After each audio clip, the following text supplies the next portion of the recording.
भगवान शिव को लेकर हमारे मन में अनेक प्रश्न उठते हैं। उनकी उत्पत्ति कैसे हुई, उनके माता पिता कौन थे, त्रिदेव में ब्रह्मा को सृष्टि का रचयिता, विष्णु को पालनकर्ता और शिव को संहारक माना गया है। लेकिन क्या यह भूमिका उन्हें सबसे अधिक शक्तिशाली बनाती है?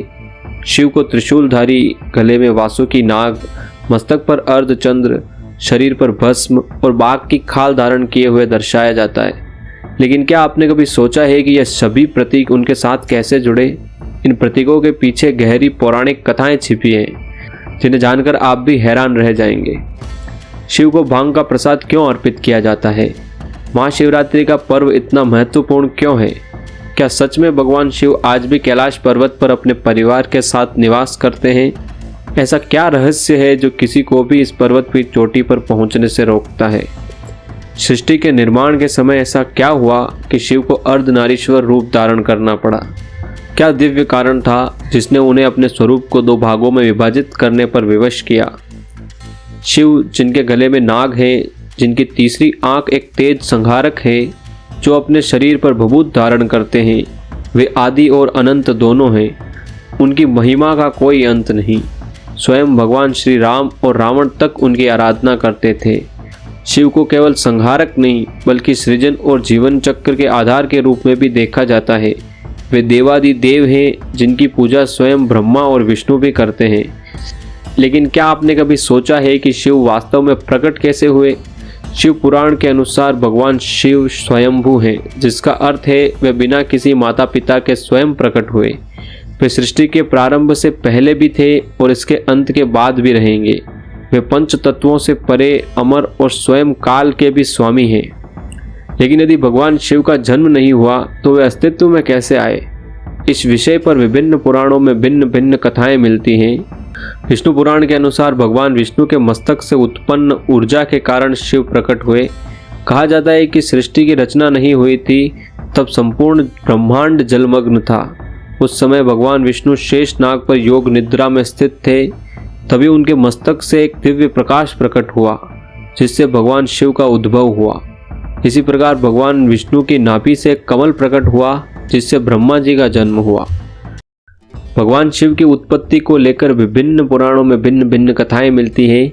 शिव पुराण में एक कथा मिलती है जिसमें बताया गया है कि भगवान शिव अपने घुटने मल रहे थे और उनके घुटनों से उत्पन्न मैल से भगवान विष्णु प्रकट हुए। यदि इस कथा की तुलना विष्णु पुराण में वर्णित कथा से करें तो दोनों परस्पर भिन्न प्रतीत होते हैं। भगवान शिव की उत्पत्ति से संबंधित एक और प्रसिद्ध कथा यह है कि एक बार भगवान विष्णु और ब्रह्मा के बीच यह विवाद उत्पन्न हुआ कि संपूर्ण ब्रह्मांड में सबसे महान और शक्तिशाली कौन है। इस चर्चा के दौरान अचानक एक विशाल अग्नि स्तंभ प्रकट हुआ। दोनों देवता इसे देखकर स्तब्ध रह गए और समझ नहीं पाए कि यह दिव्य प्रकाश स्तंभ किस शक्ति का प्रतीक है। तभी उस स्तंभ से एक दिव्य आवाज आई, जो भी इस स्तंभ के ऊपरी और निचले सिरे की खोज निकालेगा वही सर्वश्रेष्ठ कहलाएगा।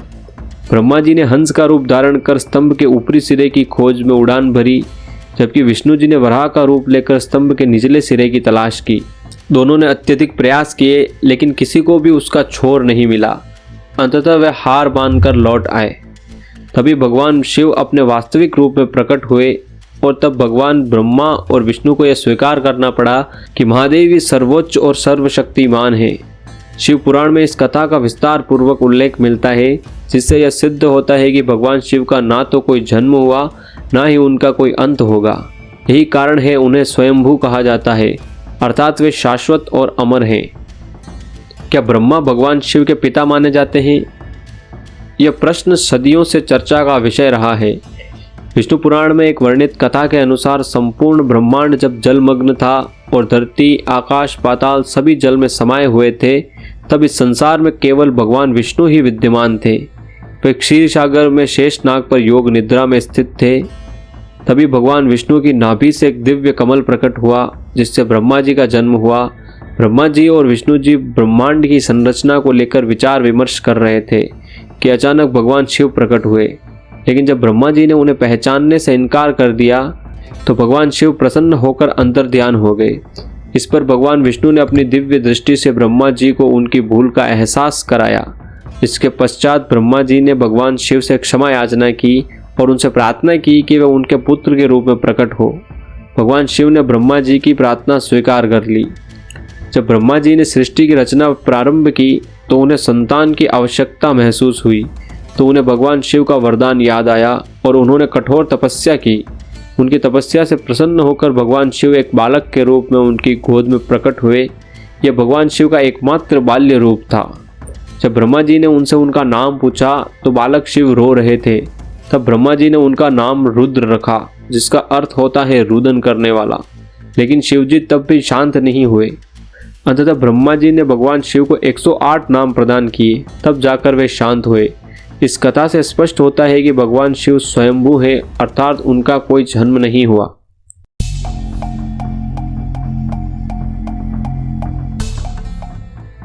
वासुकी नाग भगवान शिव के अनन्य भक्त थे। उनकी एकमात्र इच्छा थी कि वे सदैव महादेव के समीप रहें। वासुकी को नागों का राजा भी कहा जाता है।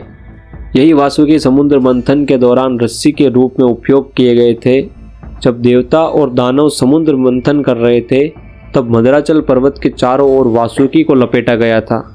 इस प्रक्रिया से उनका पूरा शरीर लहूलुहान हो गया, लेकिन उन्होंने कभी अपनी भक्ति को कम नहीं होने दिया। उनकी तपस्या और समर्पण से प्रसन्न होकर भगवान शिव ने उन्हें अपने गले में स्थान दिया। तभी से वासुकी अमर हो गए।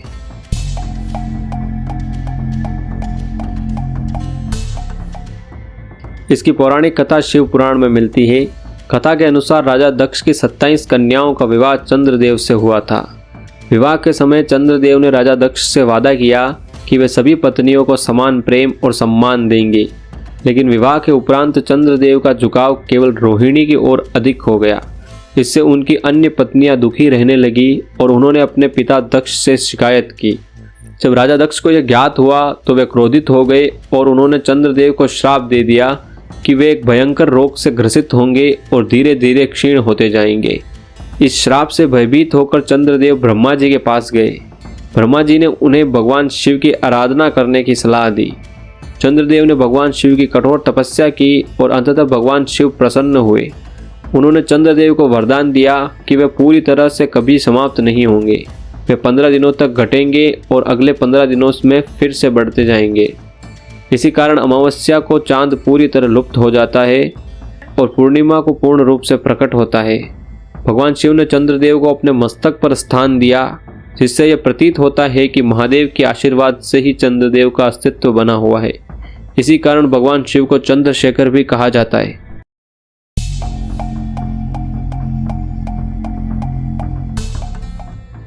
शिव पुराण में बताया गया है कि एक महान ऋषि प्रणात जंगल में कठोर तपस्या कर रहे थे। वे केवल फल और पत्तियों पर जीवित थे। एक दिन जब वे आश्रम की सफाई कर रहे थे तब उनकी उंगली कट गई, लेकिन आश्चर्यजनक रूप से वहां रक्त की बजाय पत्तों का रस बहने लगा। ऋषि को लगा कि वे इतने शुद्ध हो चुके हैं कि उनके शरीर में अब केवल पवित्र वनस्पतियों का रस बहता है।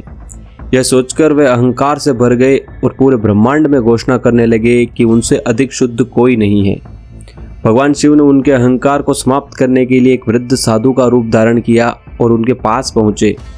भगवान शिव का यह स्वरूप रहस्य और शक्ति का प्रतीक है। वह संहारक भी है और सृष्टि के आधार भी। भगवान शिव ने उन्हें सिखाया कि हर वस्तु अंततः भस्म में परिवर्तित हो जाती है। इस घटना से ऋषि प्रणात को यह ज्ञान हुआ कि भस्म ही सबसे पवित्र तत्व है। तभी से भगवान शिव अपने शरीर पर भस्म धारण करने लगे। यही कारण है उन्हें भस्मधारी और भूतनाथ कहा जाता है।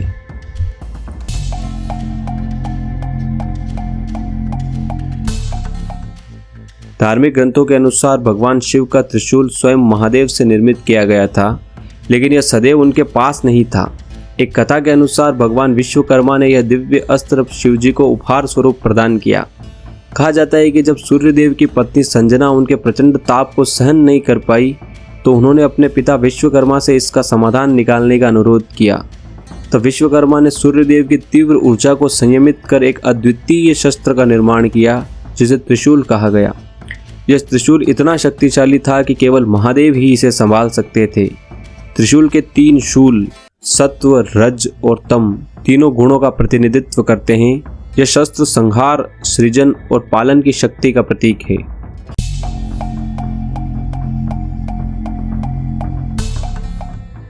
पौराणिक मान्यताओं के अनुसार सृष्टि की शुरुआत में कोई ध्वनि नहीं थी। जब देवी सरस्वती प्रकट हुई तब ध्वनि का संचार हुआ, लेकिन उसमें कोई लयबद्धता नहीं थी। तब भगवान शिव ने अपने डमरू को 14 बार बजाया, जिससे संस्कृत व्याकरण, संगीत, छंद और ताल उत्पन्न हुए। इस ध्वनि ने ब्रह्मांड में ऊर्जा का संचार किया।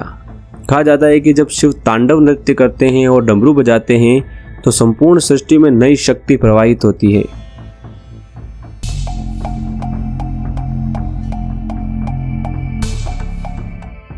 एक समय चिलाद मुनि अपनी संतान प्राप्ति के लिए भगवान शिव की कठोर तपस्या कर रहे थे। उन्होंने महादेव से ऐसी संतान का वरदान मांगा जो जन्म और मृत्यु के बंधन से मुक्त हो। भगवान शिव उनकी तपस्या से प्रसन्न हुए और स्वयं उनके पुत्र के रूप में जन्म लेने का वचन दिया। कुछ समय बाद नंदी का जन्म हुआ, जो अलौकिक शक्तियों से युक्त थे। जब नंदी को संसार के नश्वर होने का ज्ञान हुआ तो वे व्यथित हो गए। तब भगवान शिव ने उन्हें अमरता का वरदान दिया और अपना वाहन बना लिया। इसी कारण हर शिव मंदिर में नंदी की मूर्ति शिवलिंग के सामने स्थापित की जाती है।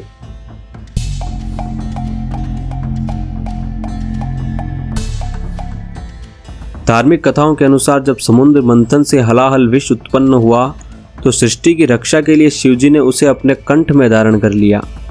यह विष इतना तीव्र था कि शिवजी के गले में प्रचंड जलन उत्पन्न हुई। तब माता पार्वती ने इस जलन को शांत करने के लिए भगवान शिव को भांग अर्पित की। आयुर्वेद के अनुसार भांग के पत्तों में औषधीय गुण होते हैं जो शरीर को शीतलता प्रदान करते हैं।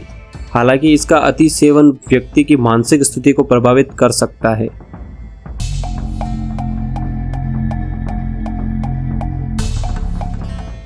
महाशिवरात्रि वह तिथि है जब भगवान शिव और माता पार्वती का विवाह संपन्न हुआ था।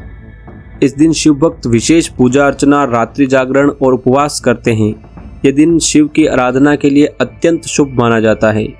महाशिवरात्रि का व्रत करने से वैवाहिक जीवन की समस्याओं से मुक्ति मिलती है और सुख समृद्धि का आगमन होता है। एक अन्य कथा के अनुसार महाशिवरात्रि वह पावन रात्रि है जब भगवान शिव ने स्वयं शिवलिंग के रूप में प्रकट होकर सृष्टि के संतुलन की स्थापना की थी।